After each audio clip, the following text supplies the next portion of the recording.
আজকে যে গপ্প দিদিকে আমাদের মধ্যে আমরা পেয়েছি, তিনি আমার অত্যন্ত অত্যন্ত প্রিয় বন্ধু, বহু বছরের পুরনো বন্ধু, এবং বিদিতা চক্রবর্তী সম্পর্কে আমার উচ্ছ্বাস, মুগ্ধতা দিনের পর দিন শুধু বেড়েই চলে। টেকনিক শেখা যায়, অ্যাক্টিং শেখা যায় না।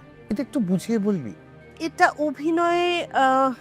অভিনয়টা না ভেতরে থাকতে হয়, সেটা বহুবার বহু ক্ষেত্রেই দেখেছি যে, কারণ আমার বোন এখন নিজে একটা ইনস্টিটিউট করেছে, অনেক ছেলে মেয়ে আসে তার কাছে শিখতে, বা আগেও যখন বিভিন্ন ওয়ার্কশপ, এটা ওর বোন মানে সুদীপ্তা চক্রবর্তী। হ্যাঁ, এটা সোহাগদির সঙ্গে কথা বললেও বুঝতে পারবি, সোহাগদিও তো বহু বহু ছবিতে বিভিন্ন ভাবে তৈরি করেছে মানুষজনকে তৈরি করেছে, কিন্তু ভেতরে যদি না থাকে তাহলে সেই অনুভূতি, সেই সেন্সটা গলায়, যেমন তুই গান শিখতে পারিস একদম, মানে তুই ছোটবেলা থেকে গান শিখতে পারিস, তোর যদি গলায় সুর না থাকে তাহলে গানটা হবে না। সবসময় আমার ওপর ক্যামেরা আছে বা আমি স্টেজে আমার ওপর স্পটলাইট আছে মানেই আমাকে অনেক কিছু করতে হবে, সেটা মানে আমি যার কাছে শিখেছি, বাবার কথাই বলবো, যে সবসময় বলতেন যে সাইলেন্স একটা ভীষণ বড় পার্ট প্লে করে অভিনয়।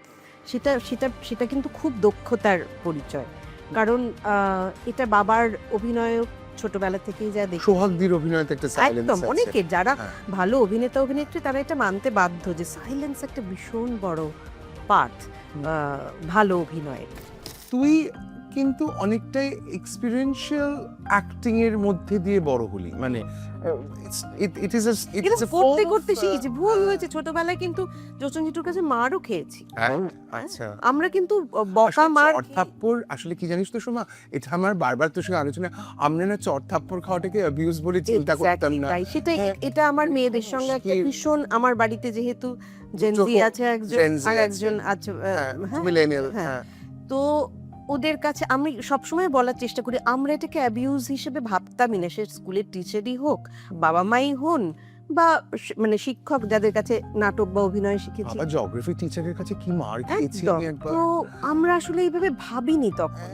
এখন তাদের হাতে ইন্টারনেট, তারা সারা পৃথিবী জুড়ে কি হচ্ছে সেটা সবটা তাদের হাতের মুঠোয়, তো সেই কারণে হয়তো আমাদের সময় অ্যাওয়ারনেসটা ছিল না, যেটাকে আমরা অ্যাবিউজ হিসেবে ধরবো। আর যুক্ত পরিবার একটা মানে অদ্ভুত, আমি যখন সোমরির 4 বছর বয়স তাকে নিয়ে বেরিয়ে আসি, এবং সেই সময় বিরসার সঙ্গে আমার বন্ধুত্ব হয়, একটা অসম্ভব, বিরসা তখন 25 বছর বয়স, একটা 25 বছরের ছেলে ওই বয়সে আরো নানা রকম অনেক কিছু করে আর কি।